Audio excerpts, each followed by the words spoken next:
mindset always starts with the buying funnel, so which is the research phase, consideration and purchase, and you'll see keywords that are coming into these three phases. But just again stepping back, this is like a broad umbrella which anyway will encompass all the keywords, but some of the other buckets that you can customize according to your business needs are, let's say, a brand bucket. So a brand bucket would contain keywords which focuses on a particular brand or a product per se. Two can be seasonal based bucket. So let's say if I'm in a business of selling movie tickets, or if I'm in a business of selling football matches, sometimes people don't just type movie tickets, they also look at the time of the day. So let's say 9 p.m. football match, or Andheri movie ticket, or Juhu movie ticket. So the seasonality aspect comes into play very critical. So you might also want to look at the other bucket on the seasonality part of it. Number 3 can be synonyms. Most importantly, people tend to ignore is, people think user would search in a similar fashion, but each person has a different behavior altogether. So a person A might look at something called travel or flight tickets, but a person B might look at something called vacation, and a person C might search for trip. So if you see, there are various combinations like these which come up, which are called synonyms, and I think you should definitely look at synonyms as a key bucket which most people ignore. And the easiest way to look at is you can refer dictionary.com, which is the best source for you to get synonyms, rather than thinking what is it about. The other thing is any regional keywords that can map onto the keywords that you're looking at. For example, let's say recently I've seen an example where we have run a campaign and targeted across India, and people started typing words like Nivesh in English is invest. So some of the regional terms should also be picked up, which many people ignore, which are like that's a golden opportunity for you. And that's another thing that we have seen is again another bucket that you can look at. Then you can go into your product, you can break up into your product per se. And last thing is something like a long tail or lateral keywords. These are nothing but what are the other need based hooks that the user would look at rather than just searching the product itself. Just to give you an example, if let's say somebody is let's say we are in the business of advertising toothpaste, would really the user type toothpaste on the search engine? He would not. So what he would look at on a search engine is, let's say, fresh breath, or he would look at things like dating, or he would look at things like cleanliness or plug or things like those. So which are morely called need based hooks. So you should have a group separately called need based hooks, which will actually encompass what the user behavior is. He might not be actually searching for that product, but it's associated somewhere according to his need. And I think that's a very, very important piece of the other bucket that you could look at. Hence, there are other things also you can add up. Whatever I told you is just an illustrative part, but you can add as much as possible. But just to make sure all of these buckets should always come again in the same funnel that we are looking at. Because if you look at research and engagement, these are those keywords which would give you huge amount of click volume, but they might not convert instantly. They might take some time. So you need to ensure that you're not having too many keywords in that bucket. Number 2 is, let's say, consideration and comparison. This is where a person knows what to buy, but he might be comparing himself, let's say, for a good promotion and offer.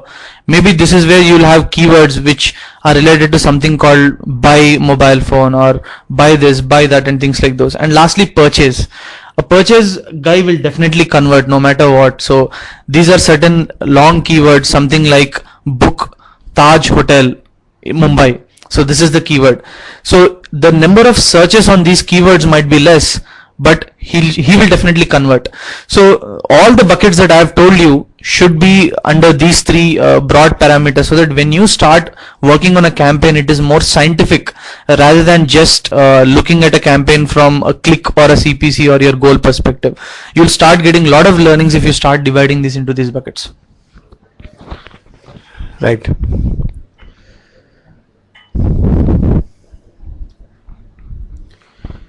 Another aspect is the fact that there should be a good call to action in your ads, and this is really unique to the ads that that in search engine marketing, as opposed to any other display ads or the ones on email marketing, etc. There should, there has to be a good, a very strong call to action.